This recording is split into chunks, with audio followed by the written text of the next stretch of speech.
What is up YouTube? This is AVAULT here, back again today with you guys in a new Speed Duel Match Duel video, and once again we're back at it again in a tournament setting with a competitive match, and once again we are playing the Dark Moth, which we always been featuring lately.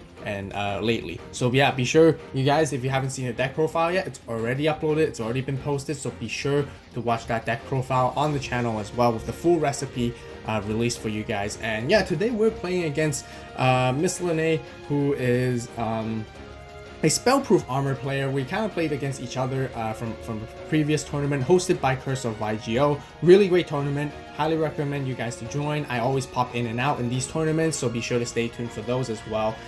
Be sure to join those Discord channels so you guys always keep updated when I do, because I know many of you guys want to play with me and play against me, and it's always really fun playing against with you guys anyways. So I hope you guys enjoy. Let's just go right into it right here. And yeah, actually spellproof armor is definitely, I think, sort of a counter, pretty much a counter deck for Dark Moth overall.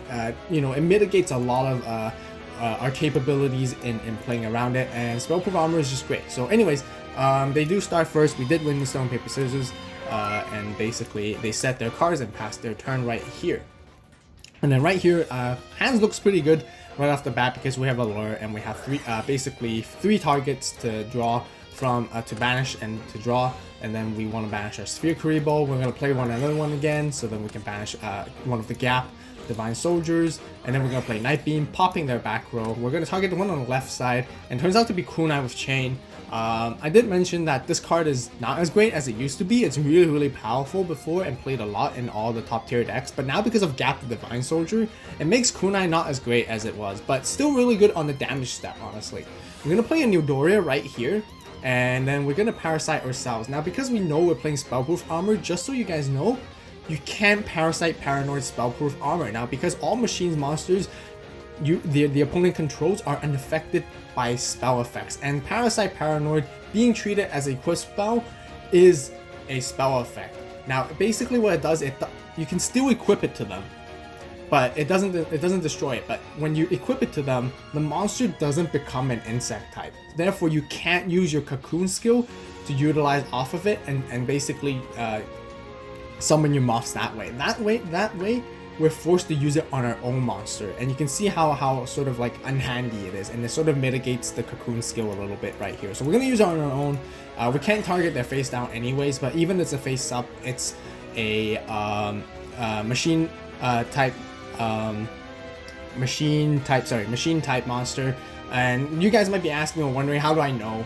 I just made a pre-assumption because we played against each other before a couple of times, and I kind of knew that he or she runs a machine type deck, and I see Bandit Keith. That mainly makes most sense. It could be Switcheroo for all I know, but anyways, right here I'm just gonna go straight up aggressive and basically bring out my Moth right here.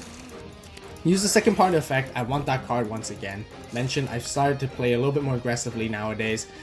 Rather than getting my Moth back from my grave for the mid or late game, I wanted to get the Parasite in the deck so I can draw one extra card for that early game advantage overall. But yeah, once again, you can see the downside is you get a Parasite Paranoid, and that's not really what we're looking for overall. But we're gonna swing in right here and see what it is, and it turns out to be a Blast Sphere. I know.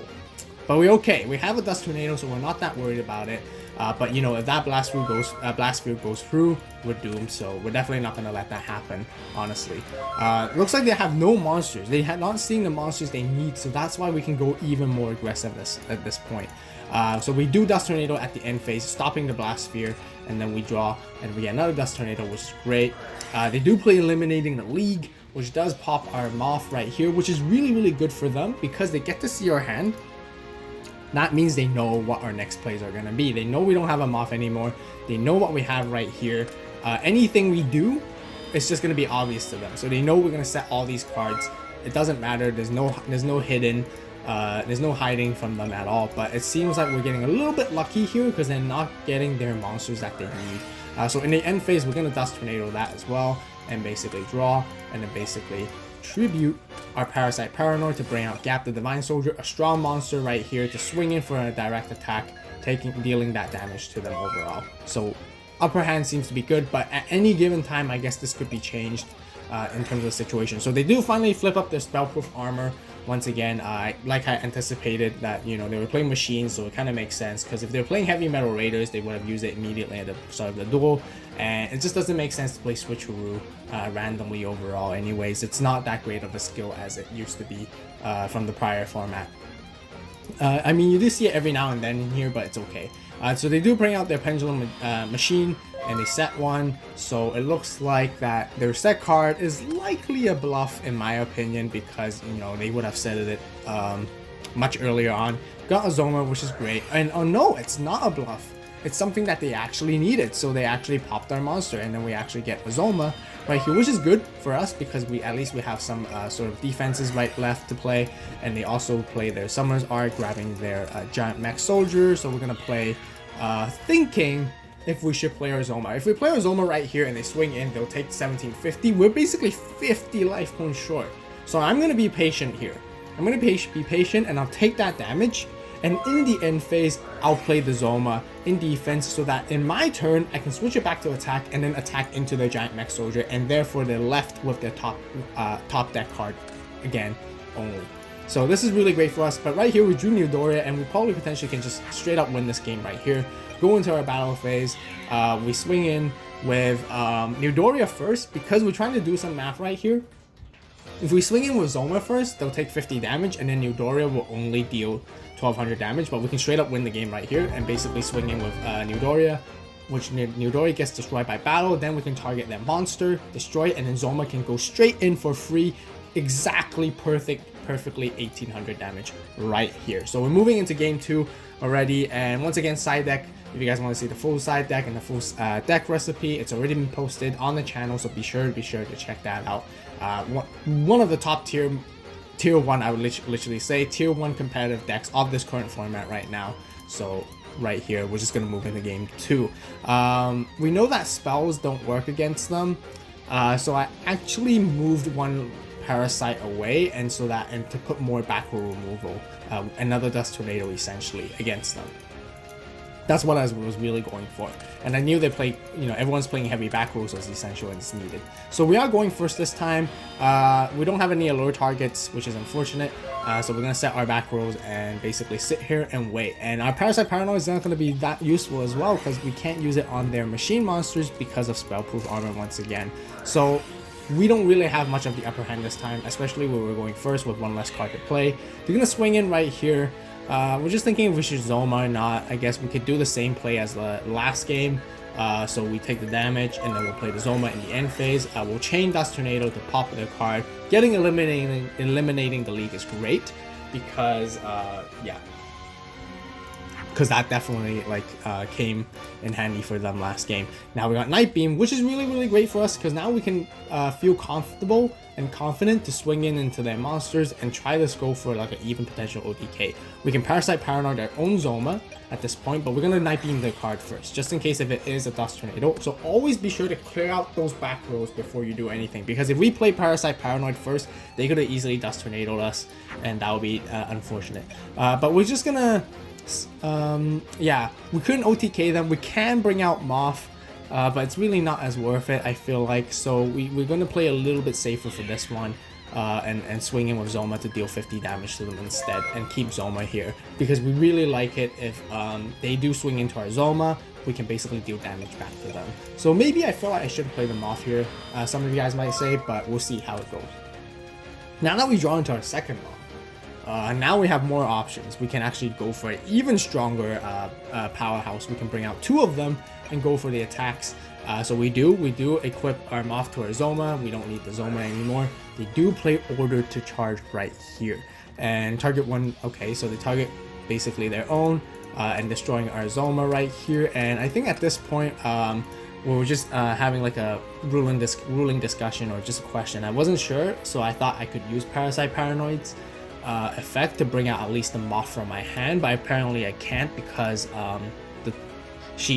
what she's trying to say, or he or she is trying to say, is that my monster was destroyed, and therefore it was never equipped to begin with. So I wasn't too sure about that, but you know, since it seemed like I played against her before, or he or she before, and it seemed like she knew what I was doing, so I went with that anyways, and that was fine. So we played desperately, we played the second part of our cocoon, so we needed one card, we really needed whatever it is, so we got Sphere Kuriboh, which is really clutch and really great right here, because that allows us to play our lure, getting us into our 2 other traps, which is really helpful, and I'd much rather have that overall. And we pass our turn back right here. A setback, another back row, and then we're gonna Dust Tornado them once again. Turns out to be a Wild Tornado this time, so okay. And then once again, we got another Parasite. Just gotta keep passing, honestly. There's nothing much we can do at this point, and they're setting a back row as well and passing back. We're gonna get Night Beam, pop a card again, and we'll pop that one, which is Kunai. Great, you know, getting rid of their back rolls. They seem to be getting a lot of back roll cards and not getting the monsters that they really need overall. We're getting a lot of back row removal cards as well, one after another. And finally, a monster comes out, and Giant Max Soldier does get to swing in. But we're gonna play Nightmare Wheel to stop it. We can't take any more damage. It's too risky for us. We got another Nightmare Wheel, so we can play the slow game at this point and sort of see how it goes. We really need one monster at this point, because once we get one monster on our hand, we can basically Parasite Paranoid and bring out 2 Moths and basically get the advantage. So we're desperately needing it, but we're drawing into spells and traps. And they play Dark Factory of Mass Production right here. So a really good tech card for this kind of deck. You basically grab your 2 of your machines back to your hand, and there you go, you got the monsters that you need. And you can start swinging once again, and we're going to play our Nightmare Wheel, just trying to stop them. And end phase, Dust Tornado here once again. Turns out to be Eliminating League once again. So back to our turn. Hopefully we can get a monster, and yes we do. We get our new Doria, which is really great here. They take 1,000 damage as well because of Nightmare Wheel. We're gonna go aggressively, bring out new Doria. We're gonna do Parasite Paranoid right here, and they turn out to have Offerings.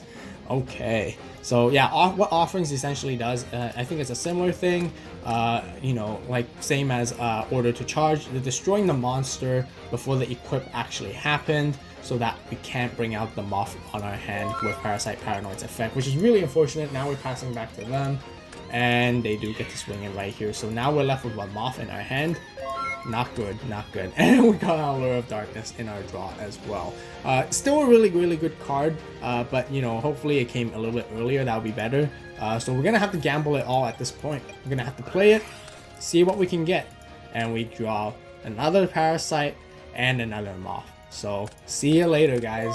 This one's not good at all. So easily right here, not easily, but it was kind of like a long grind right here, and they did get game 2 right here. So 1-1, forcing into a third game. Once again, if you guys want to see the deck profile, as I mentioned before, it has been posted, so be sure to check out on the channel. But you know, without wasting too much of your time, let's just go right ahead and dive into the third and last game of this match right here. All right, so we do want to go second, of course, as usual. We're gonna have to let them see what they want to do. They're gonna play their Spellproof Armor, set their cards, totally fine. And then we're gonna go, of course, the usual play, Night Beam right ahead in the middle one. Turns out to be Summoner's Eye. I think they got the gist of it, that we're playing a lot of like back row removal cards as Night Beam, so they started to set baits to sort of protect their back rows, which is really smart on them, because it makes total sense. Now right here, we're gonna play our Lure so that we can draw more cards. We got a new Doria, pitching it away. Maybe we should have kept it. Very forceful on my part, because I really want that draw. But maybe I should have played a Lure later instead. I should have done the full Moth combo. Although I didn't have this Moth yet, I should have at least brought one Moth onto the table, and then potentially use the second part of the cocoon to draw another card, and then basically see what I can do from there. So maybe that was the take instead. But now they got the monsters on their board nice and strong. We're gonna Dust Tornado their back row card. Turns out to be Order to Charge. We don't want to see that anymore. That's good. So you know, that gets rid of Moth, and we don't like it. But we're gonna take a lot of damage right here, and we're down to our top deck once again, which is really unfortunate. But however, we have a contingency plan right here. I purposefully let them attack into me, taking that massive damage, but that's okay, because I know I can do Zoma on the end phase or in my turn, whatever, and basically use Parasite on the Zoma right here, which I do. So I basically do that, do the Cocoon right here, and basically go all out, all ham right here with double Moths into the field overall. We have a gap just in case. I think I would rather see a different monster, but we use the second part of the skill, shuffle back, draw one, get Zoma again. Perfect, set that for sure, and then we're gonna go straight in and start to attack right here. Now we got the huge advantage because they're only left with one card in their hand to play, and we have two strong monsters right here, and not sure if they can actually fully stop us at this point, but they're trying to struggle, they're trying to hold on to it. Very tight game, both of us down to 500 life points, with both each from a Gravekeeper's Curse away from the game.